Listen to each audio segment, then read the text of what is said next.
औरतें डंडों से पीटने लगी, लेकिन पापी जल्दी मरता नहीं।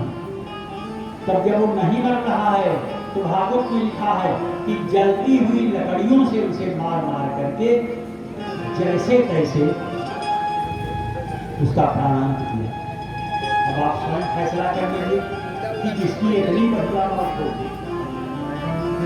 उसका क्या हुआ होगा। जो होना था वही हुआ, महाप्रेत हुआ।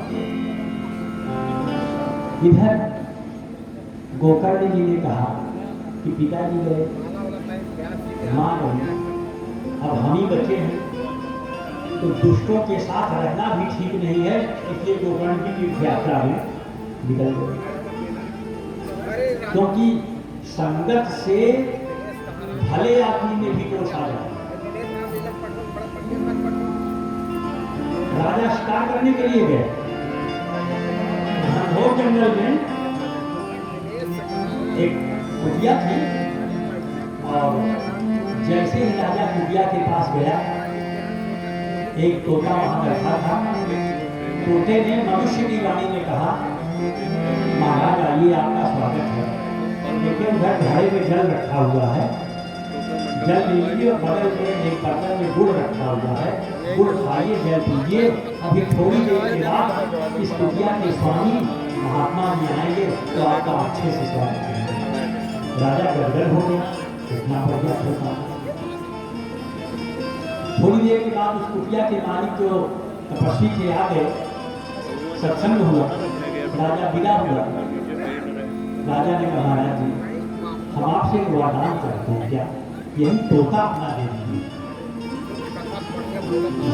ले जाओ तोता। हे भाई तोते, महाराज को आगे आगे रास्ता दिखाते हुए चलो। अब आगे आगे तोता उल्टा हुआ रास्ता दिखा रहा है, पीछे पीछे आ जा रहा है। थोड़ी दूर चला, एक दूसरी कुटिया मिली। राजा ने कहा, इसमें भी कोई महात्मा रहते हैं, हम दर्शन कर लें। जैसे ही कुटिया के पास गया राजा, सही बात है, वहां एक तोता, तो तोता क्या बोला, मारो मारो, पकड़ लो, गाड़ी लगाओ। राजा ने कहा, अरे कुछ तोता है, और राजा ने हाथ बढ़ाया और उस तोते की गर्दन मरोड़ देना चाहता था। तब तक में आगे वाले तोते ने कहा, महाराज इसे मत मारिए, इसे मत मारिए, मेरा सगा भाई है। अरे तुम्हारा सगा भाई? हे भगवान, कहा महाराज इसने इसकी कोई गलती नहीं दिखाई करता, और मैंने जो आपका स्वागत किया इसमें मेरा कोई गुण भी नहीं है। बात ये, हम दोनों सगे भाई, मुझे महात्माओं ने पाल लिया और इसको डाकुओं ने पाल लिया। तो डाकू तो यही सब बोलेंगे, मार लो, पकड़ लो, छीन लो। यही सुनते सुनते इसकी आदत बन गई है, जो भी आता है उससे ऐसे बोलने लगता है। बड़ी सुंदर बात है महाराज, हम मुनियों की बात सुनते हैं और ये दुष्टों की बात सुनता है। इसलिए जो मैंने आपका स्वागत किया इसमें मेरा कोई गुण नहीं है, जो आपको गाली दे रहा इसमें कोई दोष नहीं, ये सब संगत से ही संगत का परिणाम है। अहम मुनीनां वचनं शृणोमि, शृणोति चायं यवनस्य वाक्यं, तो न चास्य दोषो न च मे गुणो वा, संसर्गजा दोषगुणा भवन्ति। दोष और गुण संपर्क और संसर्ग से ही।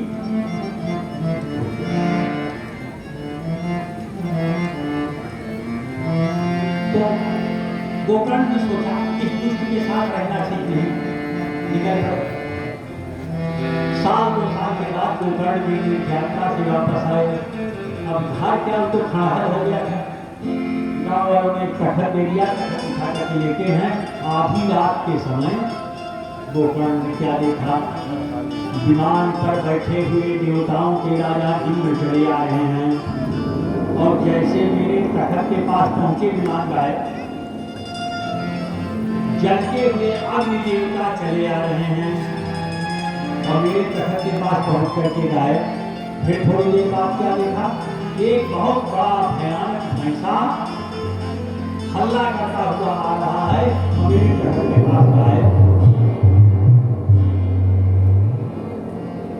लेकिन गोकर्ण तो शांत थे, घबराए नहीं, बल्कि नतीजा निकालिए क्या कि कौन है वो कभी इंद्र बन के आता है, कभी अग्नि बन के आता है, कभी भैंसा बन के आता है, कभी भेड़ा बन कर आता है।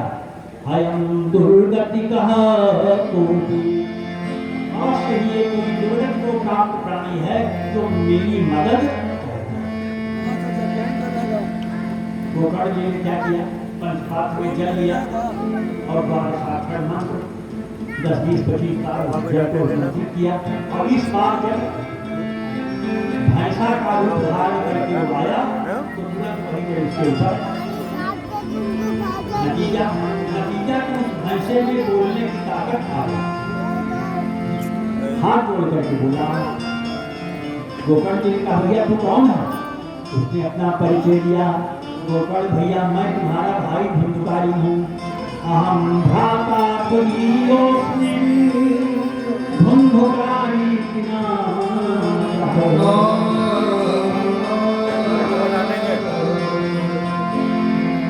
गोकर्ण जी तो चकित अरे मैंने तो तुम्हारी मौत का समाचार सुना तो गया तुम्हारा पिंडदान किया था और भी तुम यही कहा गए। धुंधकारी हंसने लगा, कहा कितनी बार गया श्राद्ध किए? कहा एक बार। कहा अगर 100 बार भी करोगे तो भी मेरा उद्धार नहीं होगा। गया श्राद्ध शकेना की मुक्ति में न भविष्य, सैकड़ों गया श्राद्ध करने पर भी मेरी मुक्ति नहीं होगी।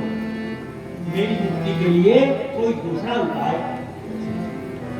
सुबह हुआ, गोकर्ण जी ने गांव में विद्वानों को इकट्ठा किया। हे भाइयों, जिसकी मुक्ति गया श्राद्ध करने से भी ना हुई उसकी मुक्ति कैसे होगी? विद्वानों ने निर्णय किया कि गया श्राद्ध से भी जिसकी मुक्ति नहीं हुई उसकी मुक्ति का उपाय तो केवल भगवान सूर्य ही बता सकते हैं। और भगवान सूर्य उसी समय उदय हो गए थे।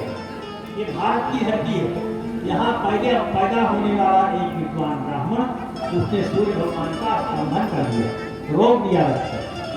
तुभ्यं नमो जगत साक्षिम्, संसार के धर्म के कर्म के साक्षी भगवान सूर्य नारायण, मैं आपसे पूछता हूँ ये धुंधकारी जिसकी मुक्ति गया श्राद्ध से भी नहीं हुई कैसे मुक्ति होगी? रथ पर बैठे हुए भगवान सूर्य नारायण प्रकट होकर के बोले, श्रीमद्भागवतां मुक्ति सप्ताहं वाचनं भागवत की सप्ताह कथा इसको सुनाओ तो इसकी मुक्ति।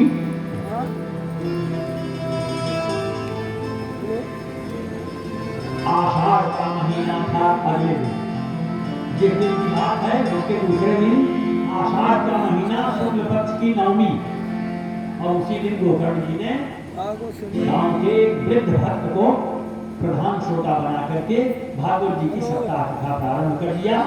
लक्ष्य क्या बनाया कि मेरी इस कथा से धुंधकारी की मुक्ति।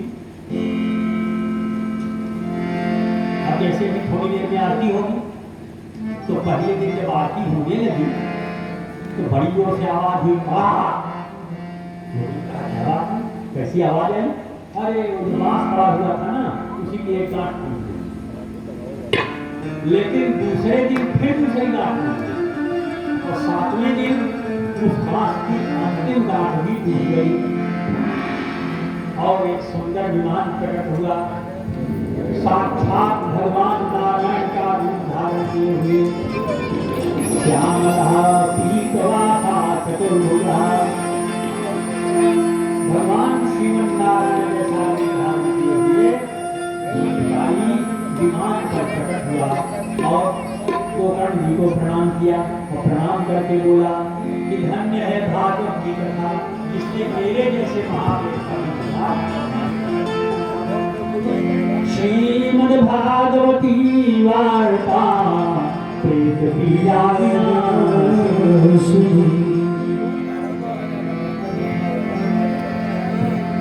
भगवान पर बैठ करके धुंधकारी जाने लगा।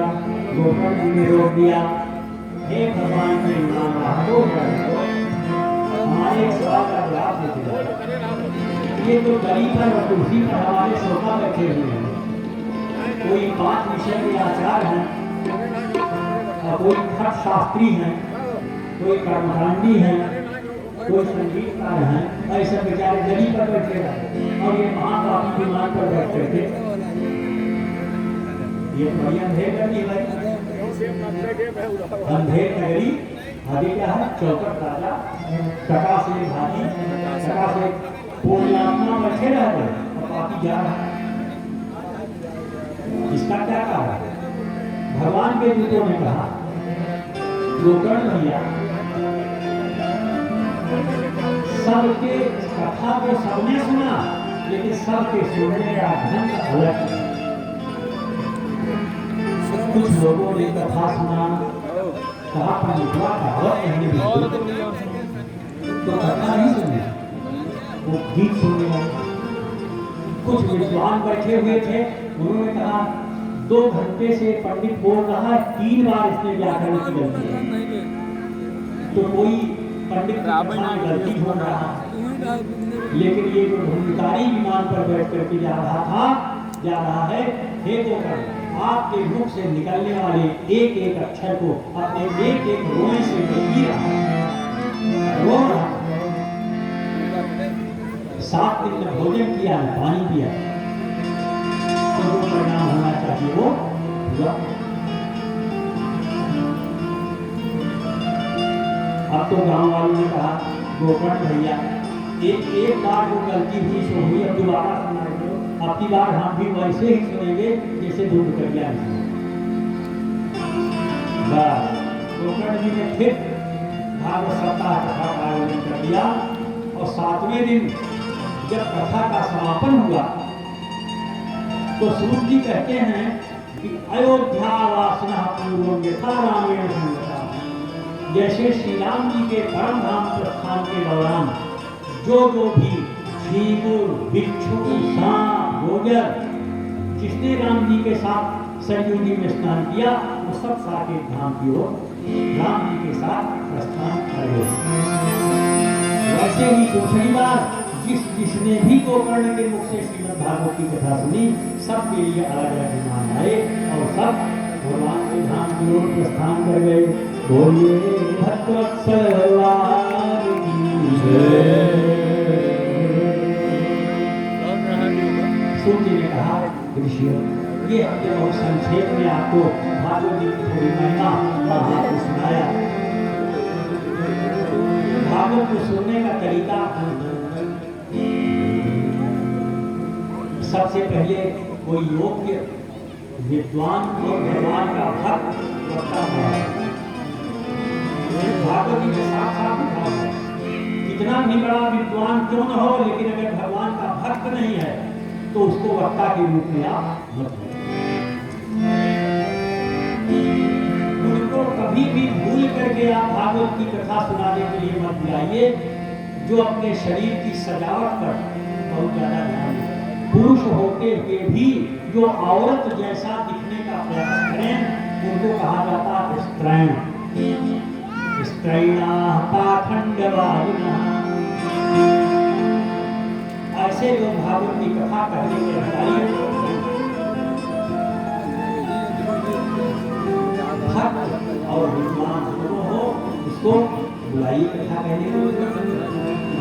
और उस वक्ता को चाहिए कि कथा प्रारंभ हो उसके एक दिन पहले व्यास पीठ पर बैठने का अधिकार प्राप्त करने के लिए अपने सिर का मुंडन। भागवत में साफ वक्त्राक्षौरम प्रकर्तव्यम। वक्ता को चाहिए कि अपना क्षौर कर्म करा ले, ये नहीं कि फैशन भी कर जाए। अब हम नहीं करें भागवत। वक्ता को चाहिए कि व्यास गद्दी पर बैठने का अधिकार पाने के लिए एक दिन पहले ही अपने सिर वगैरह का मुंडन करा ले। वक्त्राक्षौरम प्रकर्तव्यम दिनादरवार व्रतात्मने। और जिसे अपने सिर का मुंडन कराने में संकोच लगता हो, उसको राह कट लेकर के वापस कर दिए, हमें तुमसे कथा नहीं सुनी। क्या खाया जाए, क्या पिया जाए, तो बताया गया कि बढ़िया ये होगा कि धुंधुकारी की तरह केवल हवा पी करके सुनो, हवा पी करके मैंने सांस लेकर। महाराज ये सब संभव नहीं है, तो ठीक है जल पी लो। हाँ महाराज केवल जल, अच्छा तो दूध पी लो। हमारा दूध के भरोसे चलने वाला नहीं है। कहा कि एक आसन हो जाओ, आसन हो जाओ, मैंने दोनों टाइम फलाहार करो, दोनों टाइम। अच्छा बाबा एक टाइम फलाहार एक टाइम करो। महाराज भोजन देखा तो व्यास जी ने कहा भैया खुले आम मैं ऐलान करता हूँ 5 बार 7 बार भोजन करो, जिससे तुम्हारा कथा सुनने में मन है। भोजनम तुअरम मन्ये कथा रुचिकरम यत्। वह भोजन बहुत बढ़िया है जिस भोजन को करने से आपका कथा सुनने में मन लगे। अब भोजन नहीं कर रहे हैं महाराज, का कथवा के कराने चली चाय पिए बड़ा मन रहा है, इससे लाभ करके अच्छा है चाय पी करके करते। वही उपाय करो जिससे कथा सुनने में मन लगे। सबसे बड़ा नियम बोलिए भगवत्सल भगवान की जय। शौनक इत्यादि ऋषियों ने अंत में कहा महाराज एक बात और बताओ समझी क्या।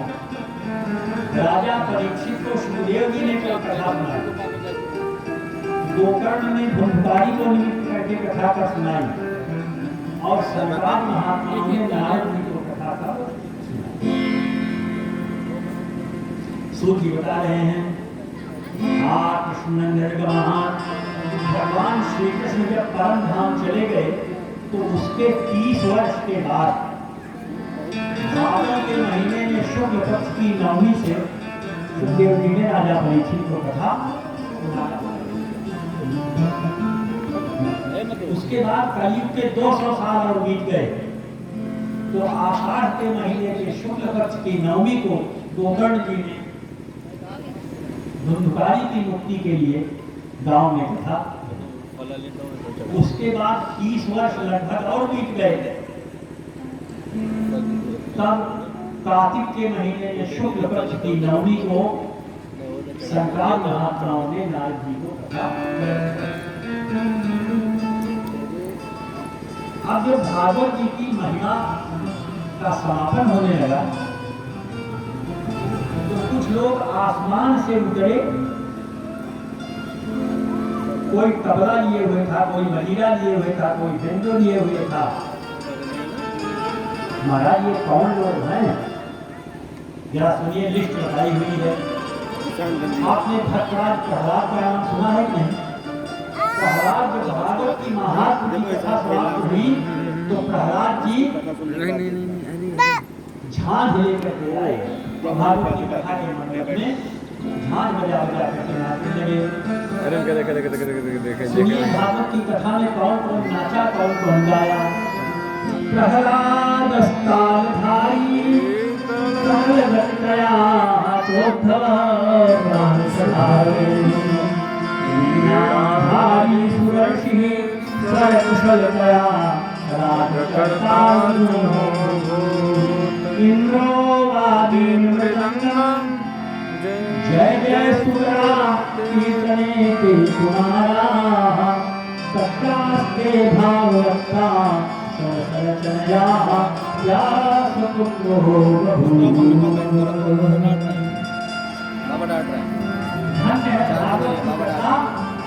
इसमें ये इंद्र जो है मृदंग देखो इंसान खेल रहा है ना। अरे नाचती तो दुनिया है भाई। कल को बेटे की शादी होगी, माँ नाचेगी, भाभी नाचेगी, बहन नाचेगी, बाबा के लगे बैठा है भैया दुनिया भैया एक बाबा लगे बैठा है के लिए वही नाचते हैं जो भाग्यवान है। और जिसने भगवान के लिए नाच लिया उसको दुनिया के सामने फिर नाचने की जरूरत कभी पड़ने वाली नहीं है बोलिए भक्तवत्सल भगवान की जय। भाइयों और बहनों, यहाँ तक संक्षेप में हमने आपके सामने भागवत जी की थोड़ी सी महिमा का वर्णन किया।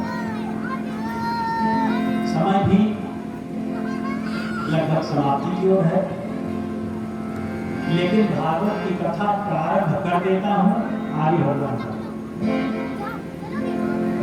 चलो सबसे पहले भागवत जी का पहला मंत्र आपको सुनाता हूँ, हाथ जोड़ के सुनिएगा।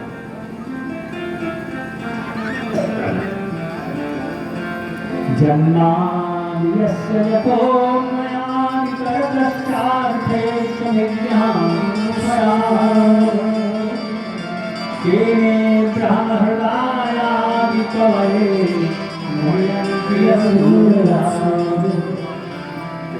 तेजो वारिणदां यथा विनिमयो यत्र सर्गो मृषा धाम्ना स्वेन सदा निरस्तकुहकं सत्यं परं धीमहि सत्यं परं धीमहि।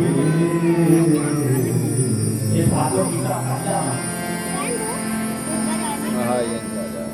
और ऐसा विचित्र मंत्र है कि इसमें प्रत्यक्ष रूप में किसी देवी देवता का क्या कह रहे हैं, सत्यम परम धीमहि।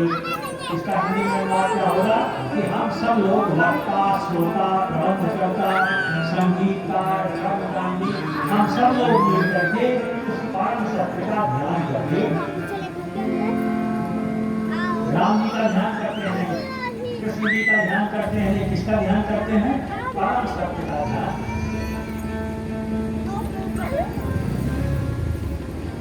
महाराज ये परम सत्य कौन है? तो भागवत का जो आखिरी मंत्र है, जहाँ भागवत पूर्ण वहाँ बता दिया गया कि हंसिका भैया को ले जाओ, बाबा पास दिखा दो। हे भाइयों और बहनियों, परम सत्य वही है कौन, जिसके नाम का जोर जोर कीर्तन करने से सारे पाप नष्ट हो जाए, और जिसको प्रेम से एक बार प्रणाम कर दिया जाए तो दैहिक दैनिक भौतिक सारे दुख दूर हो जाए, वही परम सत्य है। नाम संकीर्तनम यस्य सर्व पाप प्रणाशनम प्रणामो दुःख शमनम तं नमामि हरिं परम। तं नमामि हरिं परम। भागवत की यात्रा कहाँ से प्रारंभ हुई? सत्यम परम। भागवत की कथा कहाँ समाप्त हो रही है? तम नमामि हरिं परम। परम से चल करके परम की यात्रा कराने वाली यह भागवत की साप्ताहिक कथा है। बोलो भक्तवत्सल भगवान की जय। लेकिन रसिकों ने एक सवाल उठा लिया इस पहले मंत्र पर, क्यों जी? हमने तो सुना है कि भागवत में कन्हैया की जीवनी, कन्हैया की लीला है, तो ये कौन सा मंगलाचरण है, ये कौन सा भागवत का पहला श्लोक है जिसमें कन्हैया का कोई नाम ही नहीं? जाके कहा नाम भले न हो लेकिन पूरी जीवनी बताई हुई है। कैसे? जरा आनंद लेकर के सुनिएगा। इस भागवत के पहले मंत्र में पूरी की पूरी श्री कृष्ण कथा जाति ने ला दिया है। कैसे? जन्माद्यस्य यतोन्मयादितरतः यतः अस्य जन्म, जहाँ पर परमात्मा श्री कृष्ण ने जन्म लिया, ततः अंत किया, वहां से दूसरी जगह भाग खड़े हुए। आखिर कन्हैया ने कहाँ जन्म लिया? मथुरा में। और आते आप कहाँ भाग खड़े हुए? गोकुल आ गए। और क्यों आए? अर्थेष्वभिज्ञानम्, जिसके लिए मैं कृष्णावतार ले रहा हूँ वह प्रयोजन केवल गोकुल और वृंदावन में ही पूरा हो सकता है। इसलिए परमात्मा ने जन्म लेके ही मथुरा से गोकुल की यात्रा किया। वह कौन सा प्रयोजन है? जाति ने बताया है प्रेम जगत में सार और कुछ सार नहीं है। वह प्रेम की भूमि कैसी होती है, प्रेमी कैसा होता है, प्रेमास्पद कैसे होता है, प्रेम किया कैसे जाता है, प्रेम किया किससे जाता है, यही बताने के लिए भगवान ने गोकुल और वृंदावन धाम दिया। क्या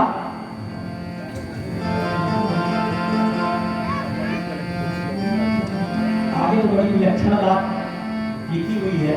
जो भागवत पढ़ने वाले भैया लोग बैठे होंगे उनको मालूम होगा कि भागवत में दशम स्कंध में एक कथा आती है कि जब नंद बाबा को वरुण देवता ने पकड़वा लिया और कन्हैया नंद बाबा की खोज में जब वरुण लोग गए तो नंद बाबा ने क्या देखा कि अरे हमारा जो नन्हा सा छोरा है, बड़े बड़े देवता इसको प्रणाम कर रहे हैं और कह रहे हैं कि हे परमात्मा, तुमने यज्ञवंश में अवतार लेकर के धरती का भार हरण करने की प्रतिज्ञा किया है, हम तुम्हें प्रणाम करते हैं। नंद बाबा की तो आंखें खुल गई, अरे जिसको हम अपना छोरा मानते थे वो परमात्मा है। और जब नंद बाबा को वरुण लोक से कन्हैया लाए तो नंद बाबा भोले भाले सारे ब्रजवासियों को बता दिया, भैया कि जो अपना कन्वा है, क्या से सोना भैया कन्वा है, ये कोई कन्हैया भैया नहीं, ये साक्षात परमात्मा। तो सारे ब्रजवासियों के मन में आया कि क्या हम भी कभी परमात्मा के लोक का दर्शन करेंगे। तो एक दिन भगवान ने क्या किया, बोले ब्रजवासियों, नर नारियों, यमुना जी के इसी कुंड में जरा कूद जाओ। और सारे ब्रजवासी यमुना जी के कुंड में जब कूदे तो क्या देखा, यमुना के जल में उन्होंने देखा न जाने कितने ब्रह्मांड गोलक गेंद की तरह यमुना के जल में तैर रहे हैं। और सारे ब्रह्मांडों में एक ब्रह्मा, एक विष्णु, एक शंकर और अनंत कोटि इन ब्रह्मांडों का नायक कौन, हमारा यही प्यारा प्यारा कन्हैया। इस प्रकार देखो, उपदेश पुस्तक के द्वारा दिया जाता है, उपदेश किसी मंत्र के द्वारा दिया जाता है और नदी के जल के कुंड में भी ब्रह्म का उपदेश दिया जा सकता है। क्या यह कर्तव्य हमारे करते हैं। इसी बात को कह रहे हैं कि ब्रह्म हरदाय जल का कुंड, धन्य हो श्याम सुंदर, तुमने यमुना के कुंड को जरिया बना करके भोले भाले ब्रजवासियों को ज्ञान का दर्शन करा दिया। और मुहियन की सू गया, अरे गए नथु खैरों की जो बातें छोड़ दो, ब्रज की लीला को देख करके एक बार ब्रह्मा जी भी बहुत बुरी तरह फंस गए थे समय आने तक, और एक बार बलदाऊ भैया भी बहुत बुरी तरह से फंस गए। इतने बड़े बड़े लोग जिन कन्हैया की लीला को समझने में सक्षम नहीं हो पाए, उन परम सत्य स्वरूप कन्हैया को हमारा आपका बारंबार हम है बोलिए भगवान की जय। भागवत जी के पहले मंत्र में परम सत्य की बात है और भागवत जी के दूसरे मंत्र में धर्म प्रोचित कई चौत्र परमो अत्र परमो धर्म। पहले मंत्र में परम सत्य, दूसरे मंत्र में परम धर्म। भागवत ने परम धर्म का व्याख्यान किया। परम धर्म में क्या मतलब है? पत्नी अपने पति की आज्ञा का पालन करे, ये धर्म।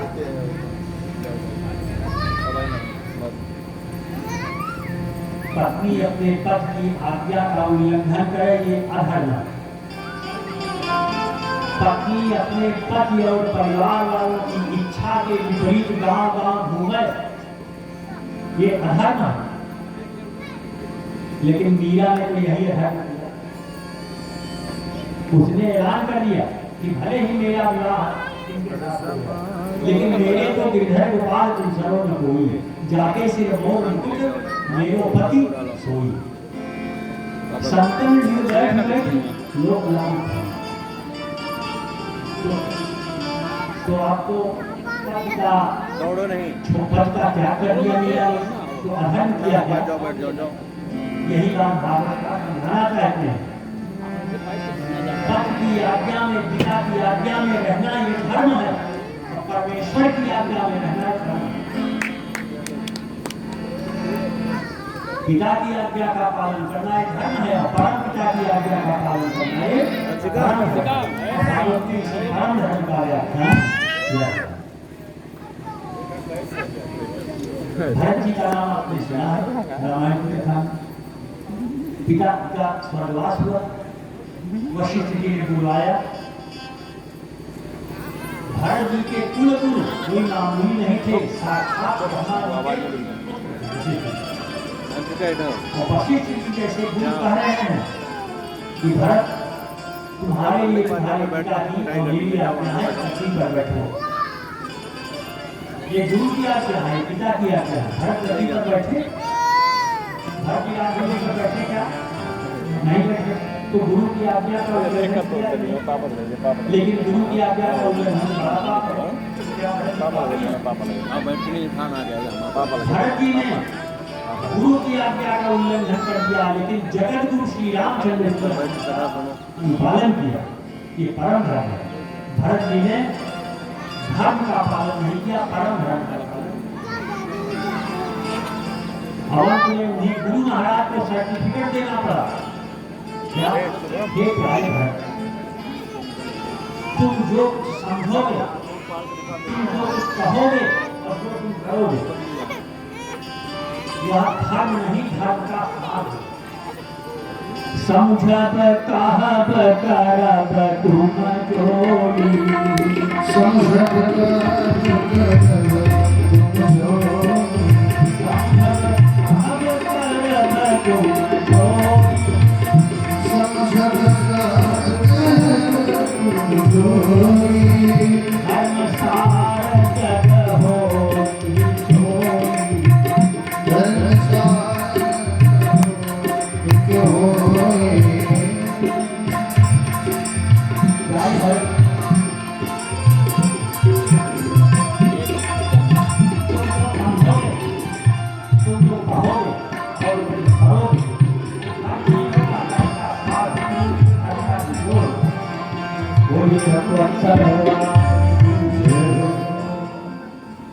भैया व्यास जी ने हमसे